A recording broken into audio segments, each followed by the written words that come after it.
Well, it looks like somebody learned an important lesson today. Never ever ask for an extra bag of airline peanuts. They don't take too kindly to that. If you're really that fucking hungry, bring a snack on board yourself. Now, for those of you watching who are in public relations or business management, I want you to pay particular attention because this is how not to market your company. This is a step-by-step instructional video showing you the absolute wrong thing to do if you don't want people to hate you. Now, United Airlines, you may remember them as the airline that breaks musical instruments for fun. They like to do that. Oh, you want to stow your really expensive guitar in the cargo hold? Fuck you. We're going to turn it to kindling. Maybe you can have a nice Christmas fire with that, but you're never going to sing a tune again. Why? Because we're United, and we hate musicians. Well, United decided that they wanted to go from breaking instruments to breaking faces. It's a nice little transition into the current year. Breathe a little new life into the company. Create a nice new ad campaign around it. Fly United, because if you don't, we're going to kick your fucking ass. So our story begins on a United Airlines flight, where 4 standby passengers who happen to be employees of the airline decided they wanted to get on. Only problem, flight's overbooked. So what does United decide to do? Do they hire a car to drive the employees? Do they put them on another plane? Nope. Instead, they ask passengers to voluntarily give up their seats for the employees. Oh, hey, I know you pre-planned that vacation months in advance and spent hundreds of dollars securing your place on this airplane. But fuck you, Ted from Baggage Handling really needs to get to the next stop. Maybe your family can stay at an American Inn in Detroit. I don't really give a shit. I'm United Airlines. I broke your guitar. Fuck you.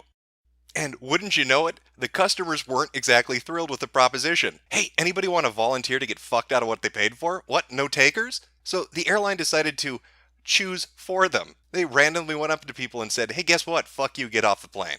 Now, the first 3 people did. The last one did not. And how'd that turn out for him? Well, let's look at the video. Can't they run a car for the pilots and have them drive? Hey,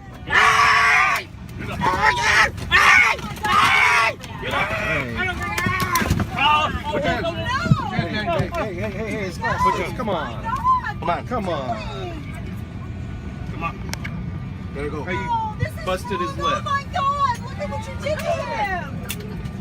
Oh my God! That's the United Airlines experience I'm talking about. Who doesn't want to fly this airline? In fact, there's another angle of this where you can see his face get slammed into an armrest. I'm guessing that's what ended up giving him a bloody mouth. Delora, can't they rent a car for the pilots and have them drive? Oh my God! Oh my God! Oh my God! No! My Guys, God. my God! What are you doing? No, this is wrong. Oh my God! Look at what you did to him! Yeah, that right there. That part right there. So here you have a paying customer who's booked on a flight, who is essentially beaten and dragged off the flight because United Airlines overbooked and they wanted their employees to be able to fly. That is remarkable. But it gets even better because United just can't fuck up a little bit. No, in for a penny, in for a pound. Let's just go balls to the walls with this one. A United employee first approached a couple that appeared to be in their mid-20s, Mr. Bridges said, and the pair begrudgingly got off the plane. Then the United employee went to a man 5 rows behind Mr. Bridges and told him he needed to get off the plane. The man told the employee, I'm not getting off the plane, I'm a doctor, and I have to see patients in the morning. We explained the scenario to the customer. That customer chose not to get out of his seat. The situation became uncomfortable for the United employees, who then got on board and took the vacated seat. They were berated by passengers and told they should be ashamed. Oh God, I feel so bad for the United employees who stole paying customers' seats and got a man beaten and thrown off a plane. I hope their feelings weren't hurt. I hope the tears didn't sting as much as that man getting his face broken. A doctor that needs to get home to see patients, and they drag him off a plane so Todd from Baggage Handling can get to his destination. Of course, because this is United. They can't just leave it there. No, they've got to anger even more people by releasing this statement. United CEO responds to United Express Flight 3411. This is an upsetting event to all of us here at United. I apologize for having to re-accommodate these customers. Our team is moving with a sense of urgency to work with the authorities and conduct our own detailed review of what happened. We are also reaching out to the passenger to talk to him directly and further address and resolve this situation. Re-accommodate. That is a really nice way of spinning, get your ass beaten and dragged off a plane. Hey, I'd like to re-accommodate you after I smashed your face in and stole your money. Is that okay, champ? I mean, we're all good here. Here's a couple of coupons. Take a free weekend flight on me. Not really the apology people were looking for. Came off more like, Sorry. so you could imagine, people got a little bit upset.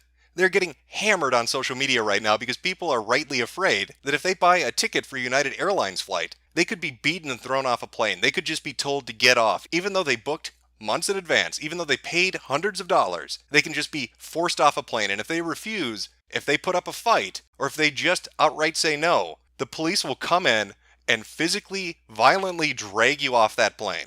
And United seems to have no idea why people are upset about this, and their non-apology isn't reaching anyone. Remarkably, our little Asian doctor didn't let it get him down. Somehow, after being beaten and dragged off the plane by law enforcement, he got back on. I have to go home. I have to go home. I have to go home. I have to go home. I have to. You know what? This needs a better soundtrack. Fuck the police coming straight from the underground. A young nigga got it bad cause I'm brown. That's what I'm talking about. Just remarkable. He really threaded the needle on that one. Airport security, the TSA, all those anti-terrorism checkpoints, and this dude who had a confrontation with the police and was dragged off a plane got back on it. He must be like a ninja doctor, some kind of Naruto shit going on. I don't know what kind of hidden jutsu he used, but he figured out a way. So, call me crazy here, but if I'm running a business where customers are paying for a service, I think, there are a few bullet points you want to keep in mind in that scenario. One would be, don't rob your customers. If they pay you money, give them what they're paying you for. And the other stickler, the other one high up on that list, just right below it, don't beat them. Don't physically beat them and then steal what you just sold them.